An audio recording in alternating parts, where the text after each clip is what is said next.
Hi guys, today I'm going to test out my new Hell's Kitchen cookware and I'm going to make a recipe from season 2, episode 1, Lemon Tagliatelle.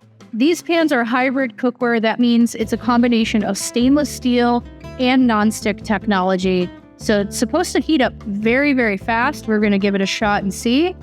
So to make homemade pasta, we're going to use a semolina flour. And here we have our egg, oil, and water mixture. Just want to keep all the wet ingredients in the center as long as possible. And that's when we'll go in with our hands and really knead it and get in there. Once we have our pasta dough ball, we're going to cover this with plastic and let it rest.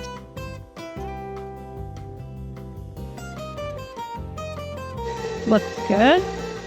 Okay, so we're just gonna give it some flour and I'm gonna go ahead and fold it in thirds, but I'm not sticking it to itself this time. And then you've got your noodles. Homemade pasta is easy, guys, and it's well worth the effort. And I'm going to drop in our pasta. We're going to toast our pine nuts. Every couple of seconds, we just want to toss them around a little bit so that they don't get stuck in one position and get that bitter taste. I'm going to add my butter. I'm going to add just a touch of olive oil. And we're going to pull our pasta out of the water and add that as well. To this, I'm going to add lemon juice and lemon zest.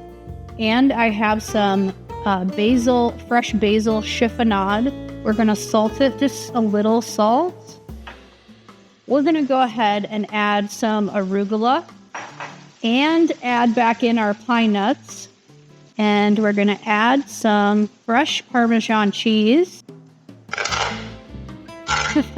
I mean, nothing stuck to it at all. So to finish this off, I'm going to go in with a little bit more Parmesan. And we'll take a sprig of fresh basil. Lemon Tagliatelle.